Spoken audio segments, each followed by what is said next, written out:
Welcome to the MUFG Global Markets Podcast. I'm John Cook, and I'm joined today by George Goncalves, MUFG's Head of U.S. Macro Strategy. It's Tuesday, April 30th, 2024. Welcome back to the podcast, George. Good to be on, as always. Yeah, good to have you. And George, this is a big week for you and a big week for macro in general. The highlight, of course, is the FOMC meeting on Wednesday and the U.S. employment report on Friday. But I would note that on top of that, there are a number of Tier 1 data releases, both here in the U.S. as well as abroad. You were also busy. You published two separate reports this week. Well done. The first one was an FOMC preview, and the second was a monthly, which we'll discuss in a little bit more detail later in the episode. But let's start with the Fed. Why don't you take our listeners through the likely scenarios, as well as the probabilities associated with those, the implications, including what that might mean for how the markets trade into and out of Friday's employment report? Absolutely. So if you're the Fed, broadly speaking, various Fed speakers all throughout the last few weeks have both been leaning more on the hawkish side, and the markets have largely kind of adjusted to an environment of only pricing less than two actual cuts. So if you're the Fed, you should be kind of pleased with such an outcome. If the goal was to kind of talk back the market a little bit, we went from the beginning of the year having 6 to almost 7 cuts to less than 2, and really a full cut by the end of the year. So if that's like your starting point, this is why I think it matters to put that out there first, because always Fed meetings, it's about the setup, how things were discounted heading into the meeting, and then what's the market's reactions afterwards, clearly, right? So our view is nuanced, and it's predicated on that sort of setup, that basically all the Fed really wanted was kind of talk the markets off from being so dovish. If that's true, then I would think that Chair Powell does not need to really overemphasize and become overtly even more hawkish than what they've been. So our base case is kind of like a neutral hold, maybe some slight hawkish overtones, but in general, the market will breathe a sigh of relief because it's largely been discounted. And Powell will probably say something like, tightening is working, but we're still mindful that there's long and variable lags, which could be made longer based on other factors like fiscal stimulus. The big news, though, I think for this meeting will be if they do embark upon tapering, quantitative tightening, and that in and of itself also has two dimensions to it, or three dimensions really, but two dimensions on when do they start doing it, how do they implement it, is it going to be redirecting proceeds away from mortgages back to treasuries? Will they then take it one step further and actually direct it down into short-term treasuries at the auction process as add-ons? So I think those sort of details, the more mechanical plumbing, and by and large being satisfied that the market's probably priced in the right place, is our base case of how they're going to react to it. Now, the risks to that view is that Powell kind of continues to reiterate that they lack confidence on the future path of inflation, that they rather stay on hold for longer, but they don't want to hike.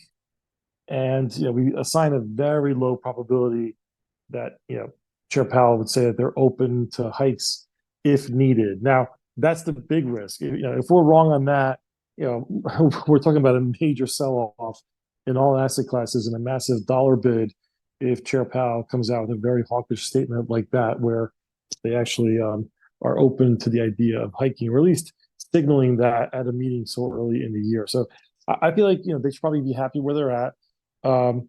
Could talk about their lacking confidence on inflation, and that might keep them on hold for longer. But staying on hold for longer is better than hiking abruptly last minute and then potentially creating a policy error. Yeah, thanks, George. That's super helpful. Why don't we turn to some of the themes you explore in your monthly Outlook piece? Having spent a ton of time with you out visiting clients recently, it's very clear to me that your overarching view is that the data just isn't as good as it seems. You're largely sticking to a perspective that you had for a while here. More specifically, there are plenty of, I think you described them as cracks, or perhaps better said, divergences in the underlying data. In my mind, I hear you telling clients rates still matter, meaning that rates are high here and they eventually will do the sort of things the Fed expects them to do, which is to slow the economy and bring aggregate demand and supply into better balance. They're just operating with a lag and at cross purposes with other channels. For me, fiscal comes to mind, or rather is top of mind. I guess I'm just curious how all that intersects. But enough from me. Our listeners want to hear from you. Take them through it. Absolutely. And so, these increasing signs of cracks are largely in the jobs data, which is the last piece of the puzzle, typically before the NBER would even entertain a slowdown or a recession. I mean, we're clearly still producing positive job growth, but the composition of the job growth is weakening towards more part-time jobs, low-paying jobs. We're seeing big divergences between the household sector data versus NFP. Uh, you know, uh, job in the professional service side has basically stalled. Part-time or temporary workers are really feeling an impact here as companies pull back on hiring. So yeah, there's plenty of things going on underneath the jobs market, and we think that it does actually create a risk for the upcoming NFP and subsequent NFPs. And to kind of maybe take it back to the Fed, because the Fed too is also waiting to see the jobs market get weaker, and if that were to happen, the trigger for us is a pretty big move of the unemployment rate above and beyond the 4% level. Once we start to see that, unemployment becomes very nonlinear, starts to move really fast. So I think that the trigger, the Fed might be saying that, hey, we want to normalize policy because it's very restrictive and we want to see inflation head lower, but they also have their dual mandate on the job side. And so if we see a pretty big move in the unemployment rate, I think that would be enough to get them to start easing much more quickly. And also, I think that point would actually prove that the economy is not as strong as some of these headlines suggest. And typically, when the Fed cuts for macro reasons, markets usually don't stay as strong as they were leading into it. Remember, it's always like the strongest right before the turn of markets, and I think that's what's happening here too. But there's a whole host of things that we cover in the report. And the big one, of course, was the COVID fiscal stimulus and how outsized it was, even versus what happened during World War II or any other war periods. We compared it to war periods, and then we compared it to other soft landings versus hard landings. And we really have had muddled data, and it's been hard to really discern where we are in the cycle. But the combination of rates do matter, as you said at the open, especially on lower income households. Small businesses are really feeling the pinch. There's been growing signs of delinquencies in terms of actual rents being not paid, as well as credit cards and auto loans.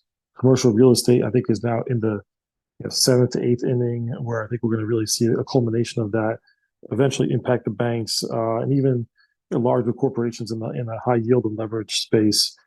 Can't afford rates at these levels forever. So it's been delayed, largely by these measures coming out of the fiscal side. But we do think that now we're at that crossroads where it's going to start to matter, and we think the Fed should be prophylactic and actually move ahead of it and not wait to see all of this. But if we're wrong and they actually have to see the weakness in the economy unfold, it just means that they're going to have to cut even further in the second half of the year into early part of 25, irrespective of what the election brings. Because a change of administration is one thing. Even if you have the same administration, it's hard to put new policies in place so early in the year after what might be a contentious election. So, I think this is going to come down to the Fed and when they're willing to cut and by how much. And there's a lot more in the piece around looking beyond the FOMC, the May FOMC meeting, and how to think about this as a scenario framework for Fed policy. that maybe it's not going to just be 25 basis point cuts, and maybe they're going to skip, maybe they're going to do bigger cuts down the road. And so there's a lot of great new charts in there. I definitely encourage everyone to take a look at it if they haven't already. Yeah, to be clear, it really sounds like you're saying, all those things that, the consensus was expecting, for the economy to sort of like slow down and for higher rates to restrain the economy and all the kind of cracks in the labor market and all those things. It's almost like you're saying like, don't give up on that, that view is potentially right. It just may have taken a little bit more time. Is that about right, George? That's a good summary. Okay. All right. Well, now that we got that, I feel like we covered a lot of ground here. We talked about the Fed. We talked a little bit about your outlook piece. What did we miss? We missed probably the big thing that happened at the beginning of the week, which was which was been building up over the course of the last few weeks, months, really, and days towards the end of last week and the start of this week, which is the big moves in the dollar yen, with unconfirmed that there was actual involvement at trying to arrest the move. But that's something that I think is going to be top of mind as potentially as Japan comes back from Golden Week, and just looking at dollar yen. I think FX vol still relatively low. Also, what's happening with the other Asian currencies. So I think.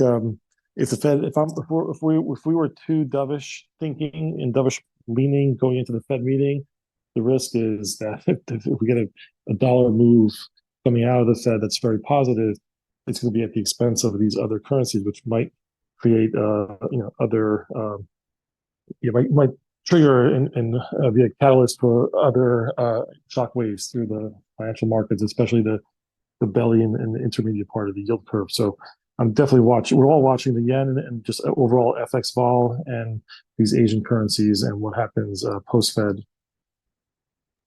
Okay. Yeah, makes a lot of sense. You have the yen, trading, I think, at levels that it hasn't traded at since 1990. Nikkei, close to levels it hasn't been since there. JGB yields a bit higher, but less sort of extraordinary, if you will. So certainly some at the very least interesting levels to trade and potentially very significant from a technical perspective. Let's see. So for more, I would definitely encourage our listeners to review the recently published May 2024 FOMC preview, QT to be tapered while real rates remain restrictive. In addition to the macro to markets outlook, walking a tightrope, we're locked on macro divergences. And if you are still not receiving George's strategy reports, do check out the MUFG research portal at www.mufgresearch.com, where you can find all of your favorite MUFG research, as well as sign up to have it conveniently delivered directly to your inbox. Great stuff as always. Thanks for coming on the podcast, George. Thanks, John. Appreciate it. And thank you for listening to the MUFG Global Markets Podcast. Rate, review, and subscribe on Apple, Spotify, or wherever you get your podcast. And reach out to your MUFG sales rep for any further information. Check back soon for more insights from the MUFG Global Markets Research Team.